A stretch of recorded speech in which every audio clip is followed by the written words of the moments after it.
Bonjour à toutes et à tous. Donc, je remercie l'équipe du GIRTI Nord-Ouest de me donner l'opportunité de vous parler de ce projet Recomix pour caractérisation moléculaire des récidives des carcinomes à cellules peu cohésives de l'estomac.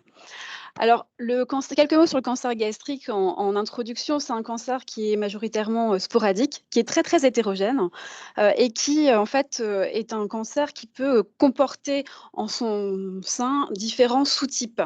On distingue principalement deux grands sous-types de cancer de l'estomac, donc les cancers qui sont dits intestinaux, qui sont les plus fréquents.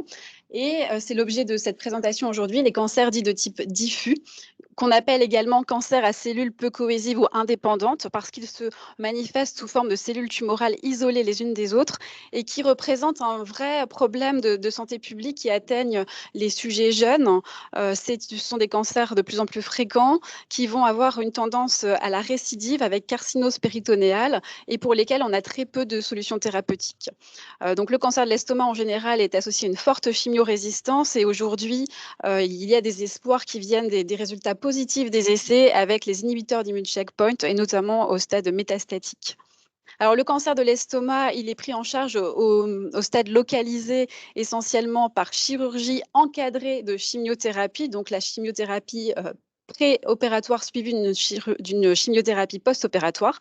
Au stade métastatique, c'est essentiellement une chimiothérapie dite palliative ou encore des anti-HER2 si la tumeur le permet ou encore des immunothérapies, mais finalement assez peu de solutions thérapeutiques et un pronostic effroyable. Donc aujourd'hui, je vous parle du cancer à cellules peu cohésives qu'on diagnostique assez facilement en anatomopathologie sous forme de cellules qui sont isolées les unes des autres, qui s'agencent en file indienne. Et il y a une forme qui est souvent confondue avec les cellules indépendantes, qui est la forme dite à cellules en bague à chaton, qui sont des cellules très mucosécrétantes qu'on identifie assez facilement. Alors, ce cancer, dit à cellules peu cohésives, il est caractérisé par un pronostic, un très mauvais pronostic en comparaison aux autres formes, de cancer de l'estomac et ça, ce sont des résultats qui ont été, obtenus, par les équipes, du CHU de Lille, et surtout, on observe une incidence qui augmente, estimée à plus de 400 ces 30 dernières années. Donc les cancers qui sont dits à cellules indépendantes augmentent et les autres cancers diminuent en raison principalement de l'éradication, en tout cas de la meilleure prise en charge d'Helicobacter pylori. Alors, on savait jusqu'à relativement récemment assez peu de choses sur ces cancers à cellules peu cohésives et depuis les études du projet Cancer Génome Atlas, donc qui était une caractérisation biologique à haut débit de nombreux cancers. Donc là, c'était la publication de 2014 qui a porté sur 295 cancers naïfs de traitement.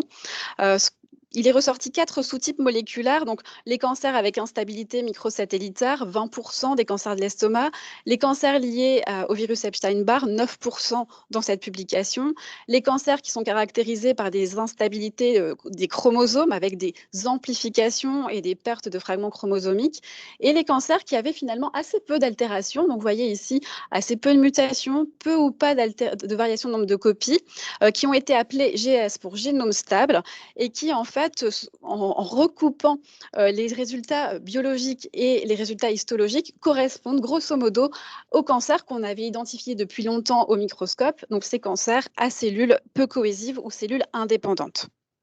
Donc, année après, en 2015, a été publiée une nouvelle classification qui reposait, elle, sur l'étude non plus, c'est une étude à haut débit, mais principalement sur l'ARN messager. Et il a été identifié parmi les cancers à cellules indépendantes un sous-type associé à une signature génique particulière qui est dite mésenchymateuse et qui était associée pour la première fois à un très mauvais pronostic.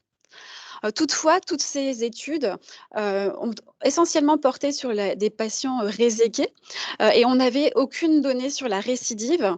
Et la question qu'on s'est posée avec l'équipe de Christophe Mariette et de Guillaume Piestane aujourd'hui, c'était de savoir s'il y avait des altérations moléculaires qui pouvaient être soit de novo, donc une forme d'hétérogénéité tumorale, ou induites par les traitements reçus par les patients.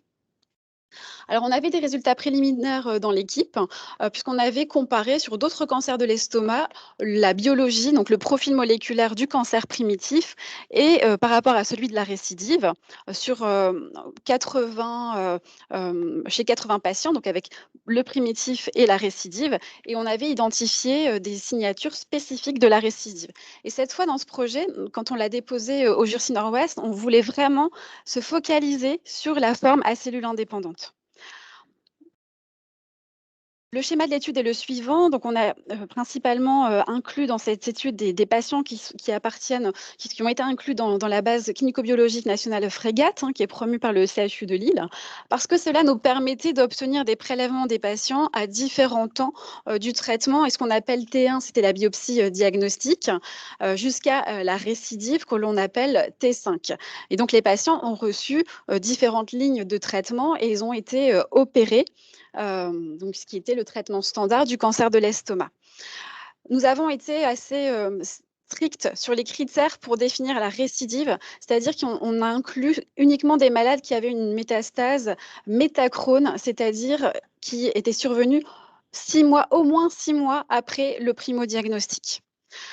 Donc on a, finalement, voulu inclure les malades au fur et à mesure et on s'est rendu compte, que c'était pas si simple d'inclure de façon prospective des patients qui avaient, un carcinome à cellules peu cohésives et qui récidivaient 6 mois après. Et donc au cours de l'étude, on a changé un petit peu, notre, critère d'inclusion et on est allé rechercher finalement des patients, qui avaient, déjà été inclus dans le service parce qu'au départ, on pensait faire cette analyse d'exome uniquement sur des tissus, congelés, ça n'a pas été possible. Donc on a regardé dans les archives du CHU de Lille, et on a relu, 355 cas pour sélectionner vraiment des patients avec une histologie correspondant à des carcinomes à cellules peu cohésives. On a ensuite exclu, des patients, qui n'avaient pas eu une résection complète, qui n'avaient pas une récidive, dite, métachrone, hein. Et finalement, on avait une population d'études de 59 patients et on a dû encore exclure des patients pour des raisons, techniques, de qualité de matériel ou de disponibilité du matériel et on a finalement inclus dans l'étude 14 patients, mais pour lesquels on a, l'évolution finalement, de la tumeur. Donc parmi ces 14 patients, on avait un âge moyen au diagnostic de 52 ans, une répartition équilibrée entre les sexes et c'était principalement des tumeurs du corps de l'estomac ou de la jonction. Donc nous avons relu le matériel et nous avons réalisé une étude non ciblée justement pour pouvoir chercher une signature sans a priori. Donc sur l'ADN tumoral par séquençage de l'exome et nous avons en parallèle étudié le transcriptome avec des puces nanostring. Donc ce travail a fait l'objet de 2 masters recherche. Donc il a fallu, extraire, l'ADN, créer les librairies et le séquençage a finalement été, réalisé, à l'extérieur par la société Intégragène et l'analyse bioinformatique a été réalisée sur la plateforme de génomique structurelle et fonctionnelle dirigée par le docteur Martin Figeac. Nous avons également pu en parallèle analyser le transcriptome avec le nanostring, donc à partir des blocs de paraffine des patients.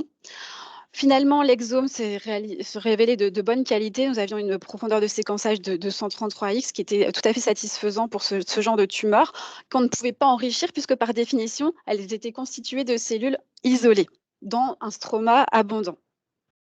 Donc les résultats ont montré la présence de différences très significatives entre les métastases que nous avons appelées T5 et les tumeurs primitives, avec, vous voyez ici en rouge, les gènes qui étaient différentiellement mutés et donc dont la mutation était restreinte à la métastase. Donc on s'est rendu compte juste sur, le séquençage de l'exome, qu'il y avait vraiment des différences entre primitifs et récidives, avec néanmoins, des clones qui étaient partagés, ce qui nous a permis de reconstruire, ce qu'on appelle des arbres phylogéniques et pour voir un petit peu mieux comprendre comment les clones évoluaient au fil du temps. Donc je n'ai pas le temps de détailler tous les résultats, mais nous avons par exemple identifié des mutations fréquentes de la titine, qui est un gène est très, très grand et qui en fait a été associé, dans différentes publications à ce qu'on appelle la charge, tumorale et donc il y a un gène en fait qui par sa taille, est fréquemment, muté. En ce qui concerne les résultats de transcriptome, donc nous avons, utilisé un panel commercial et nous avons, donc obtenu des résultats tout à fait satisfaisants en termes de qualité. Nous avons identifié dans la récidive, ici plutôt en vert, des gènes différentiellement exprimés, en particulier qui étaient intéressés la transition épithélio-mésenchymateuse et la voie PI3-KCA-AKT. Alors, conclusion, le seul message que je voudrais faire passer, c'est que la récidive a un profil moléculaire très différent, du primitif dans le carcinome à cellules peu cohésives de l'estomac. C'était la première étude pilote, dédiée à la récidive, des cancers à cellules peu cohésives. La conclusion qu'on en a tirée au niveau pratique, c'était qu'il y a un intérêt à la biopsie lorsque cela est possible. Nous avons comme perspective d'identifier les signatures sur l'ADN tumoral circulant qui est disponible dans la base FREGAT et de poursuivre la valorisation. Donc ce travail, il a permis, de réaliser 2 masters recherche. Nous avons une publication un draft qui est en cours de réalisation. Nous avons pu également intégrer des groupes internationaux sur la cellule indépendante avec l'équipe, de Guillaume Piessenne. Et puis surtout, je voudrais remercier toutes les personnes qui nous ont aidés à mener à bien ce projet. Lors de mon dépôt de dossier, j'ai été particulièrement encadrée par, l'équipe du GIRSI, et je voudrais remercier Isabelle Grit, qui m'a vraiment accompagnée, et toute l'équipe de statistiques du CHU de Lille, et enfin, une pensée pour le professeur Christophe Mariette avec lequel j'ai déposé ce projet d'aide à l'émergence. Je vous remercie de votre attention.